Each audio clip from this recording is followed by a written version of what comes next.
right, it is the Lehocky Eagles postgame show. We're live from Ocean Casino. Just checked the Vegas Insider website. The Eagles, maybe they can lose the Seahawks next week. They are only a 2-point favorite in Seattle next week. So that's a game that could go either way, I guess. But for the time being, we'll sit on that one and bring in the man that we haven't talked to in a while. And we're glad to touch base with him tonight.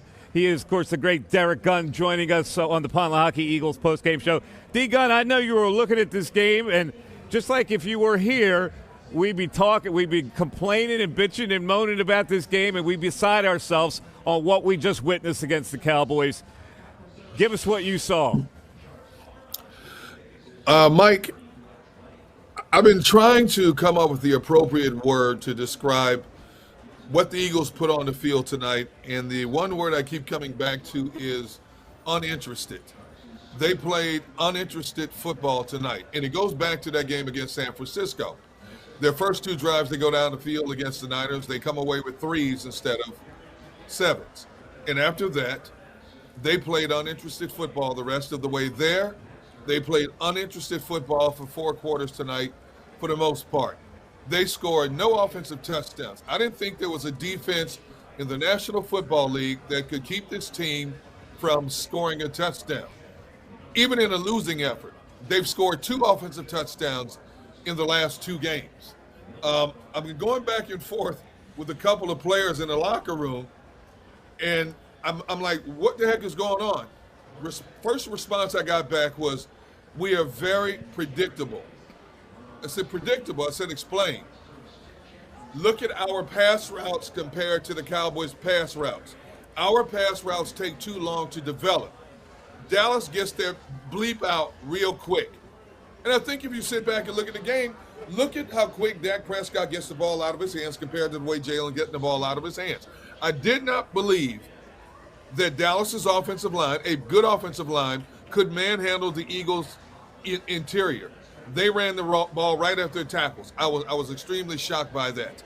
But they have played uninterested, uninspired football the last 2 games. Now, granted, you can go back and say, this team played 3 grueling games in a span of 14 days.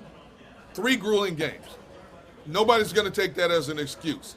But I just think what I'm being told is, number 1, they've become predictable. Number 2, this defense is nowhere near what we thought it was. It's been smoke and mirrors. And we've touched on it time and time again throughout the season. And I think it's finally reared its ugly head against teams that are their equal and better. And number 3, I think this has sent a message to everybody else on their schedule. You know what? We can beat this team. We can beat, and I heard you guys talking about the Eagles winning X amount of games the rest of the way. And I'm going to tell you one team that's going to give this team a problem. You can laugh if you want. Arizona's going to give this team problems when they play them. I'm telling you right now. I'm not saying Arizona's going to win the game. Arizona is going to give this team problems when they play them. Gunner, great to talk to you again. I wish it was a better subject. When it comes to this Eagles team, though, you talk about the taking a long time for those routes to develop and everything. I mean, it sounds like you're talking about coaching. Sounds like you're talking about play calling. So when we're looking to place blame on Sirianni, Brian Johnson, Jalen Hurts, the receivers, who deserves most of the blame for this problem? Mark, I asked that exact question to a couple of people down there in Dallas with the team, and in unison they all said everybody, meaning coaches, meaning players. Everybody is a part of this fiasco right now. And we're talking about it being a fiasco, and I understand why. I mean, but this team is 10-3. They're not playing like a 10-3 team, but the bottom line is they're 10-3. And they're still the favorites right now to win the division based on who they play the rest of the way and who Dallas plays the rest of the way. The thing that's scary is I don't think San Francisco is going to lose another game the way they're playing, which means everything is going to go through San Francisco because the Niners right now are the most complete team in the National Football League. So I go back to what you asked me. The answer I've been getting, and I've gotten 4 or 5 different answers, the same answers, it's everybody. What's up, D. Gunn, man? It is good to see you. You're the only thing that could probably cheer me up a little bit, seeing your face. But got to talk about the negative, unfortunately. This defense, one of the things that we loved about this defense early in the season, nobody could run on them. First 9 games, 65 yards against was the average. Last 4 games, every team's put up over 130 yards. What is going on with that run defense, D-Gun? I think teams offensively are scheming them a little bit differently. As you know, Bill, this game is week to week. Coordinators make changes, whether it's zone blocking, straight man up blocking, whatever the case may be. The opposition is making better adjustments than the Eagles coaches are. Okay? I think we see that. Even though they won up until the last 2 games they were winning, the opposition is making better adjustments than the Eagles coaching personnel, those who move the chess pieces. And it's finally catching up to them now. So now they have to decide, what do we need to do differently? Well, first of all, it starts with tackling better. And I love the banter back and forth all week between Seth and Darius Slay. I'm not calling him Big Play Slay. It's Darius Slay. First of all, why are you as a player worried about what somebody in the media is saying on social media? Shut up or put up is the bottom line. It's the name of the game. Shut up or put up. Don't be jaw-jacking with somebody. You got embarrassed. You want to shut people up? Go out there and prove them the next week. Did this defense prove tonight they were any better than what they put on the field last week against San Francisco? No. Plain and simple. So you're worried about what people are saying about you in the media instead of working on your techniques, working on your schemes, wrapping up better, tackling better, blowing people up better. You didn't do that tonight. You let Dallas set the tone right from the start, and you never took the momentum from them. D-Gun, the same thing that happened last week happened again tonight. Yes. And this goes way beyond just the fact that there was no fight there, but they were out-coached, they were outplayed, they were out-physical, they were out-willed. And when I look at the defense in particular, the defense is flawed. Listen, we've been talking about it. I've been talking about it for weeks. The reason why Jalen Hurts is always holding the ball in the pocket, because the majority of their routes are like 10-plus yards down the field. It takes time to get down the field, and our wide receivers don't fight to get off the line of scrimmage. We just run our routes. We don't stem at the top of the route. We just run our routes. So DBs basically run the routes for us. So if this is the case in Week 14, in my opinion, you tell me your opinion, this is not repairable. You can't fix this now at this point in time in the season and think that you're going to march into the playoffs or march into the last 4 weeks, the last 4 games of the season and think that, things are going to go well. It's just not. And everyone keeps, Mike and I have been going back and forth. It doesn't matter. It doesn't matter where they end up at the end of the year and where they wind up positioned. Because if they get into the playoffs, they're not going far playing like this. They can't go far as flawed as they are. So what's the remedy? Seth, I hate to say it, but this defense is what it is across the board. I don't think you can repair it at this point. I said it on this very show over 2 months ago. This was when they were winning. I said it the last time I was on this show. I think this defense is what it is. You can add all the personnel you want to. And I said it on social media. I said Roby and Byard are not going to fix, especially the problems in the pass defense, and that has been the case. We gave Howie Roseman all this credit for bringing in who he brought in last season, and it worked to a certain point, but then it tailed off down the stretch. This year, it's not going to work, and now you bring in, Leonard from the Colts. He's not going to fix the defense. I don't care what his relationship is with Nick Sirianni. Sirianni didn't coach him on defense when he was in Indianapolis. It's not going to fix itself here. This scheme, this personnel is what it is. And every week an opponent exposes something wrong on this Eagles defense, guess what? The next opponent will attempt to capitalize it. Now, you can say what you want to say about that Seattle team. I've been to that stadium too many times. It is one of the loudest places in all of professional football. This team has had an abundance of problems historically in that stadium, and I do believe that Seattle deliberately kept Geno Smith out of this game today to give him an extra week with that groin injury to get him ready for what's to come against the Eagles next week. I do not like the Eagles matchup defensively against the likes of DK Metcalf, Tyler Lockett, and Njigba. I don't. We saw what has happened to this defense against San Francisco and Dallas's personnel. Dallas's pass-catching personnel is nowhere near what San Francisco's is, but it's good.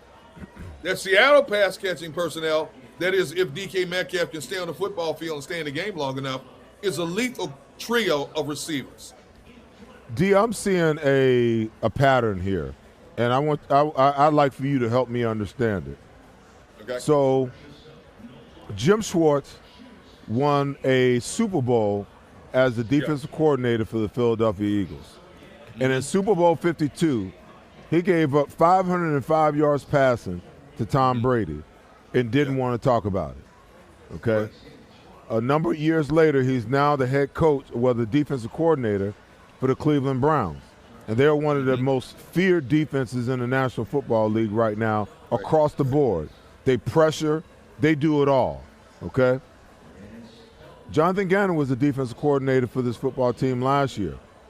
And although, they weren't a high-pressure team, they set the franchise record for sacks. Yep.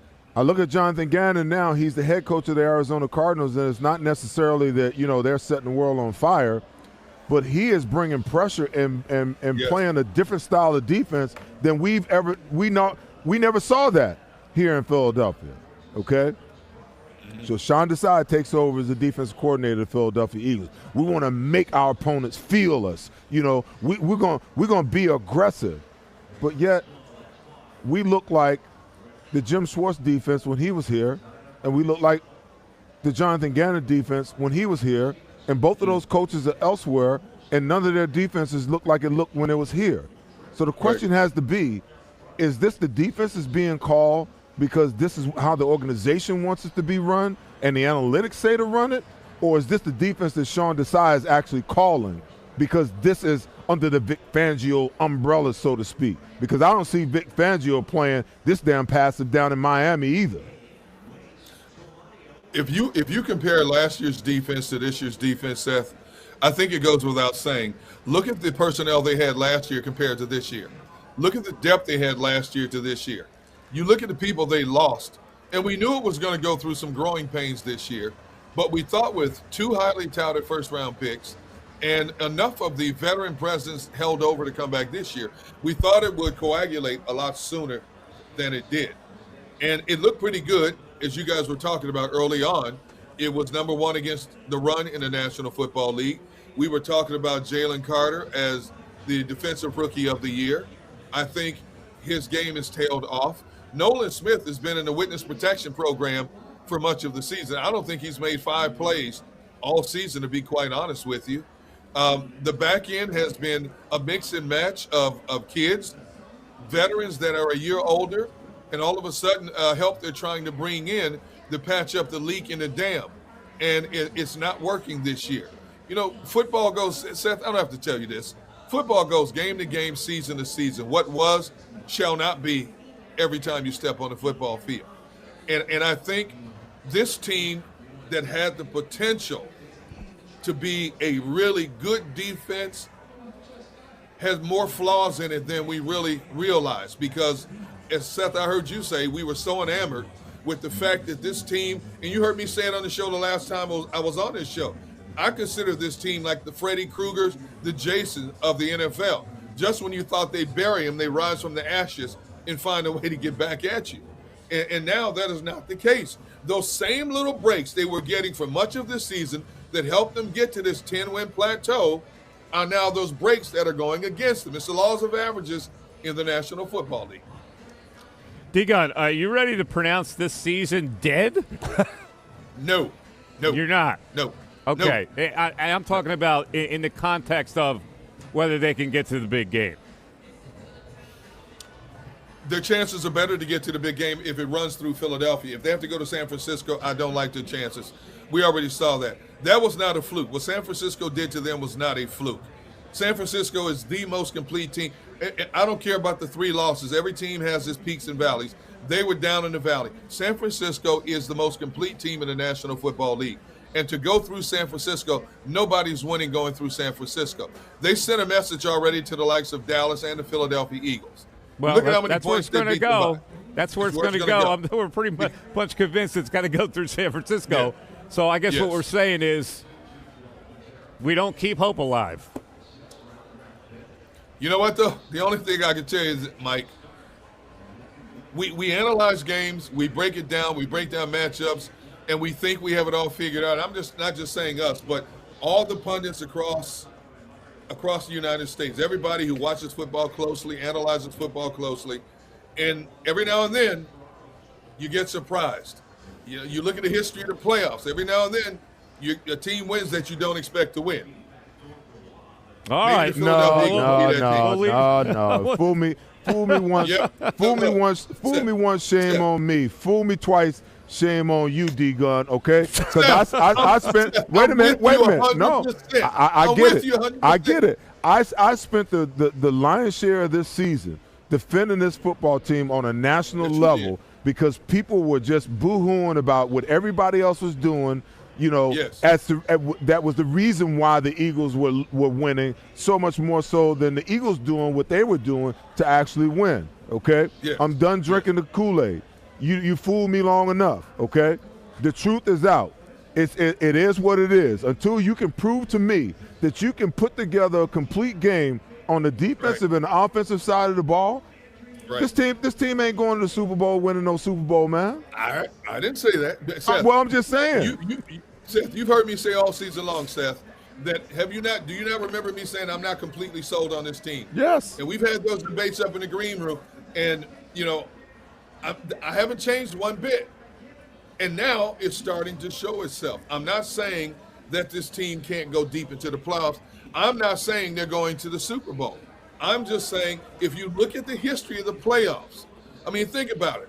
You know, all these games, the Miracle in the Meadowlands, you know, the game in Tennessee. How about the game where New Orleans wins the division with a losing record? Seattle wins the division with a losing record, takes on Seattle, and Marshawn Lynch has one of the greatest runs in the history of pro football. I mean, these things happen historically in football. I'm not saying this is one of those years, though. I get it. But what normally happens in those situations, D-Gun, is that those teams have struggled throughout the season, and they start to peak at the right time. I get the sense that this team has already peaked. I think the young players on the defensive side are gassed. The older players are disenchanted to a certain extent, and they're technically and fundamentally flawed. And on the offensive side, I don't think they really believe in the game plan. Now, you know, you saying what you said about, you know, we're so predictable. Now that sheds light. That helps me understand why AJ looks so damn uninterested in the game today. Because if they don't believe in the game plan, how the hell are they going to go out and execute it and be excited about it if they don't believe that what's in the game plan gives them an opportunity to be successful? You know, when the DB is running the route for you, come on, man. When the linebackers are standing in the hole waiting for the running back before the running back can even get there, I mean, what good does that do, you know, the confidence level of your running back to run the ball, you know, with a lot of intensity? You know, what does it do to Jalen Hurts to drop back and realize that, you know, he's got to go to his third read every single time or try to check the ball down? Come on, man. I mean, they're not peaking. They're not peaking. They're descending down the peak at this point. Seth, I believe to a certain degree there's a fatigue factor involved here. You heard me say a little while ago, they played 3 grueling games in a span of 14 days. They played a Buffalo team, gave up over 500 yards. They played a tough game against Kansas City. Then they got the breaks and the game plan beat off of them by a 49ers team. And then they have to play this game with first place on the line and bragging rights and all that stuff. I think to a certain degree fatigue is a factor. As several players have told me, we have become too predictable. And I do think when things start unraveling, it does mess with your focus. It does mess with your energy level. It does mess with your ability to go out there and give a full 60 minutes, especially when things start going bad. Now you say, well, you know, these guys are multimillionaires. How can that be? It's true. You play once a week. You're supposed to be jacked up and get ready to play. But the human element does come into play in the game sometimes. Well, Gunner, how about this, though? You're looking at the position from the Eagles and where they're coming from right now. They're not beating anybody. I mean, we know that the defense has been terrible. The offense has barely gotten into the end zone, and they are giving the football away at a near-record pace. So let's look at all these things that they have to climb over in order to get into the playoffs, secure a top spot, not the top spot, but a top spot. How confident are you they can actually correct any of these mistakes over the next 4 weeks? D-Gun, before you answer in the infamous words of Jason Kelsey, don't nobody care, man. Don't nobody care. I don't know. Don't nobody care. Don't nobody care how damn tired they are. Nobody care. Ball security is easily correctable. I thought the most shocking turnover of the game. First of all, you turn the ball over 3 times in enemy territory and come away with nothing. You're asking for a recipe for disaster. I thought the worst of the 3 was the last one, where you saw Devontae Smith cradle the football. You can feel the pressure coming and still gets the ball slapped out of his hands. That's the kind of night it was. In terms of fixing the scheme, I don't think you can do much in terms of fixing the scheme. I thought that this team was so embarrassed by its tackling, lack of prowess a week ago, that they would be tackling any and everything that moved in that AT&T Stadium tonight. That was not the case. Few things can be fixed, Mark. I don't think many things can. The only thing that's going to get this team to 12 or 13 wins is the fact that they have 2 games against the Giants, 1 against Arizona coming up, as well as that Seattle game. I don't think any games are a give me. I mean, let's look at today. Did you think Chicago would find a way to beat Detroit? No. Did you think the Vikings would win a game 3-0? No. I had Detroit as my. I mean, I had the Bears as my play of the week. You got it. Come on, man. Come on, Mike. I did. I got to tell you. You know, I spring these on you every now and then. Dee, first of all, it's great to see you again. Thanks so much for coming on the show. We really appreciate it. Good to see you. And we'll continue to ride this wave here on what's going to happen at the end. I still think they're going to end up in an NFC title game. Now, maybe I'm crazy. They're not going to win that game, but I think they're going to end up there. We'll talk to you, buddy. Yeah. Take care. Yeah, I thought you guys were trying to keep me off the show, man. I had to bogart my way on the show, man. Hey, man, you're welcome anytime. Thank you. Derrick Gunn, of course, joining us today, and he's brought to us by First Trust Bank, the official bank of the Philadelphia Eagles. I did have the Bears, Seth. I can prove it. Oh, I believe you, and I believe the only reason you think that the Eagles are going to make it to the Super Bowl. Yeah, well, I'm going to lay this all out for you a little later. It's because you got some money on it. If you didn't have no money on it, you wouldn't be talking that way. You owe me 50 already for next week. Huh? You already owe me 50. We bet that the Eagles would not. You said the Eagles would not be a favorite next week. They are a favorite. I still believe that by the time the week is over, by the time we get to Sunday, it'll be. Opening line. As a witness, opening line. We did say opening line. Opening line. And it comes a $50 bill. These are the terms. $50 bill. Here it is. All right, this is Pond Lehocky Eagles postgame show. Oh, don't go to break yet. I want everybody to see me give you this $50 bill. Pass that Ulysses that damn Grant down this bill. way. Wow. Pass Mr. Grant down this way. That's a crisp one, too, man. Look at that. Oh, thank you. Don't spend it all in one place. I'm going to bet this on the Eagles next week. You're having a better day than the Eagles. Before I leave, I'll put it on the Eagles. You better off giving it to me. Farming them up and good play calling along the way. First and goal at the 6.